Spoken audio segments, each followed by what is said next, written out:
প্রিয় শিক্ষার্থী, তোমরা কেমন আছো? সবাই আশা করি ভালো আছো। আজকে আমাদের বাংলায় অষ্টম শ্রেণীর বাংলা সাহিত্য কণিকার প্রথম অধ্যায় আমরা পাঠ করব।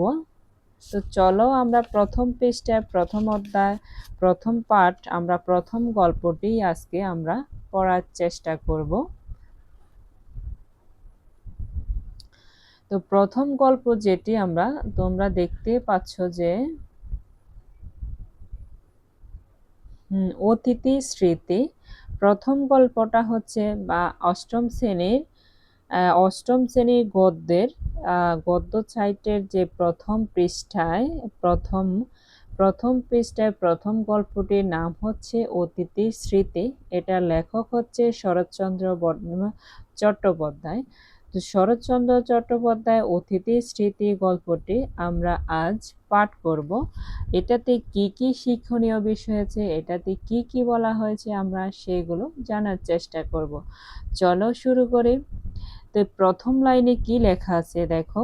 এখানে কিন্তু লেখক লিখতে বসছে আর তার মনোভাবগুলো এই গল্পের মাধ্যমে কিন্তু তুলে ধরেছেন।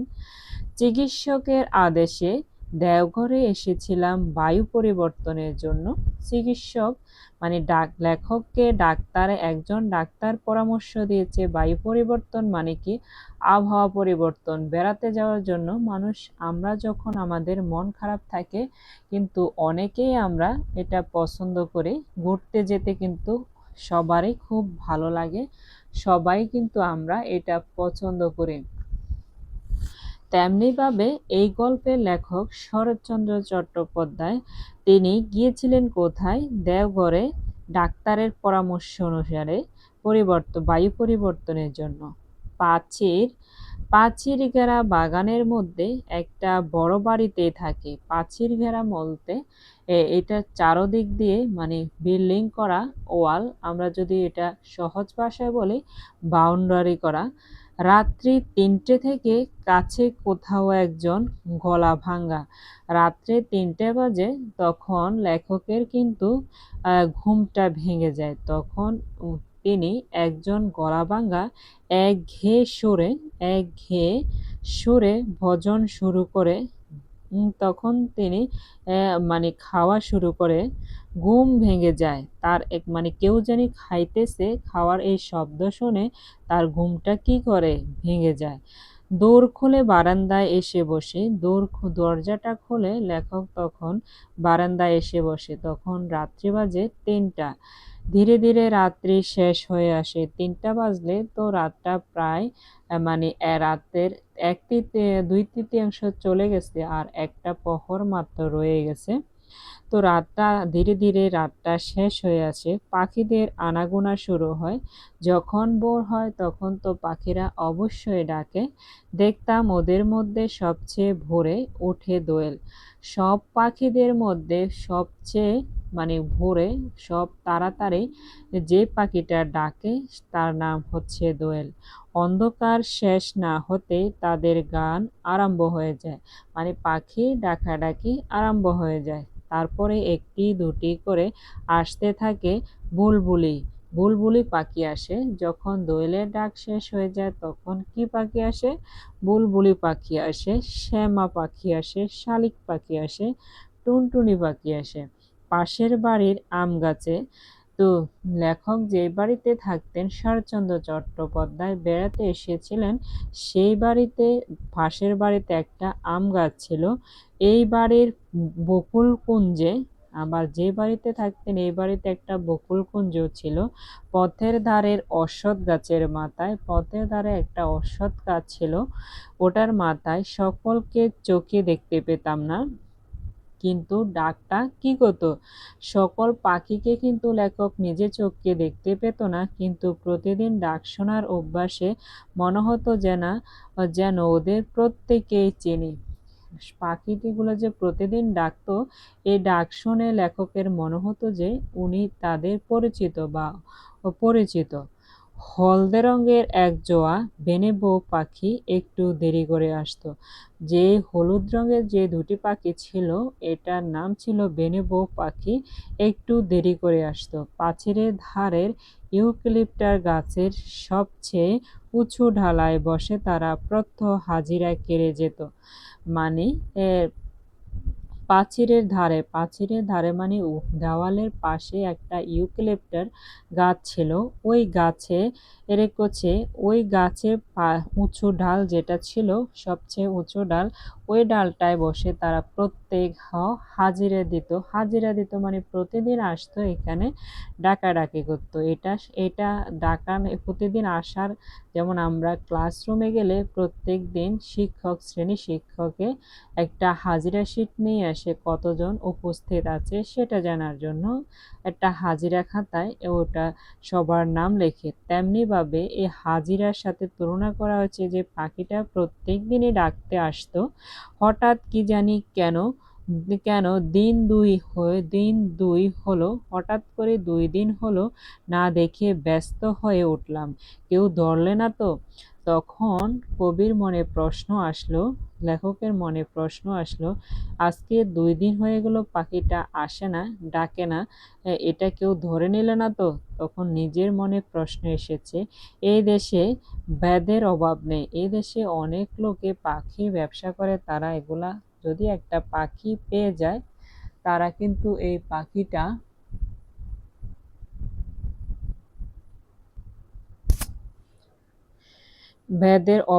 বেঁধে ফেলে, পাখি চালান দেওয়ার তাদের ব্যবসা। কিন্তু 3 দিনের দিন আবার দুটিকে ফিরে আসতে দেখি মনে হলো যেন সত্যিকার একটা ভাবনা ঘুরে গেছে। কিন্তু লেখক মনে করছিল পাখিগুলোকে কেউ বেঁধে রেখেছিল বা এগুলা ব্যবসার জন্য বিক্রি করে দিয়েছিল। কিন্তু দেখে যে 3 দিনের মাথায় পাখি দুটা আবার ফিরে এসেছিল। কিন্তু লেখকের এই ধারণাটা মিথ্যে হয়ে গেছে বা এটা ঘুরে গেছিল, এই কথায় বলা হয়েছে। তাই এই লাইনে বলা হয়েছে, এমন কি করে সকাল কাটে, সকাল কেটে কিন্তু বিকেল হয়ে গেছে, বিকেলে গেটের বাইরে পথের ধারে এসে বসে।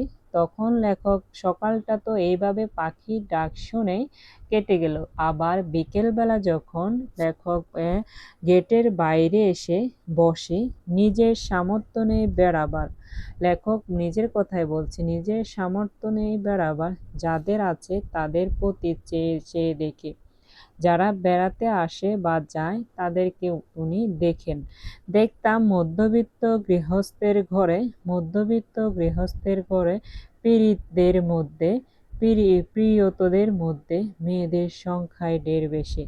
মধ্যবিত্ত গৃহস্থের ঘরে ছেলেদের তুলনায় মেয়েদের সংখ্যাই বেশি ছিল।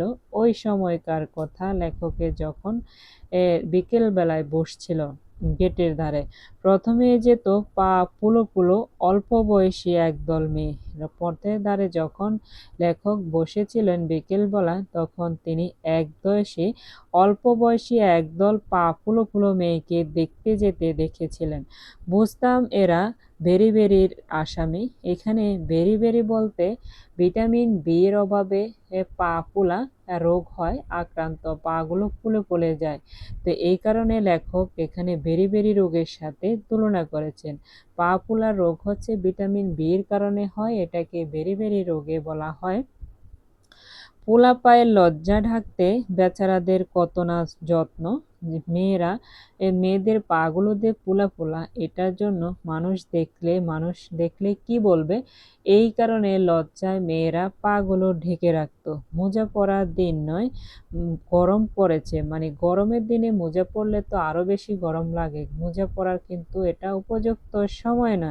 তবুও দেখি কারো কারো পায়ে আট করে মোজা পরা, কিন্তু গরমের দিন মোজা পরার সময় না, তাও তারা পায়ের ফুলে আছে, ফুলাগুলা ঢাকার জন্য কি করছে, আট করে মোজা পরছে। কেউ বা দেখলাম মাটি পর্যন্ত লুটিয়ে কাপড় পরেছে, যাতে তার ফুলা পাটা দেখা না যায়। কেউ কেউ আবার মাটি পর্যন্ত যাতে একদম লম্বা করে কাপড় পরেছে, সেটা পথ চলায় বিঘ্ন। লম্বা করে কাপড় পরছে যাতে পাটা দেখা না যায়, কিন্তু সে নিজেই পথটা চলতে তার কষ্ট হয়। তবুও কৌতূহলী লোকচক্ষু থেকে তারা বিতর্কিতটা আড়াল রাখতে চায়, কিন্তু তবুও তারা এই বিষয়টা গোপন করতে চায়, আড়াল রাখতে চায়, কারণ মানুষ যখন দেখবে তখন নানা প্রশ্ন করা শুরু করবে। আর সবচেয়ে দুঃখ হতো আমার একটি দারিদ্র ঘরের মেয়েকে দেখে। লেখক যখন পথের ধারে বিকেলবেলায় বসেছিল তখন অনেকগুলো মেয়েকে দেখছিল এরকম পা ফোলা, কিন্তু তার মাঝে একটা মেয়েকে দেখছিল। দেখে লেখকের মনে দুঃখ জন্মেছিল। সে একলা যেত, মেয়েটা কিন্তু দল বেঁধে যেত না, একলা যেত। সঙ্গে আত্মীয় স্বজন কেউ ছিল না, শুধু তিনটি ছোট ছোট ছেলে মেয়ে, বয়স বোধহয় 24-25 হবে। যে মেয়েটি দেখে লেখকের দুঃখ হয়েছিল ওই মেয়েটি একলাই যেত, তার সঙ্গে কোনো আত্মীয় স্বজন ছিল না। তার ছিল ছোট ছোট তিনটি সন্তান ছিল।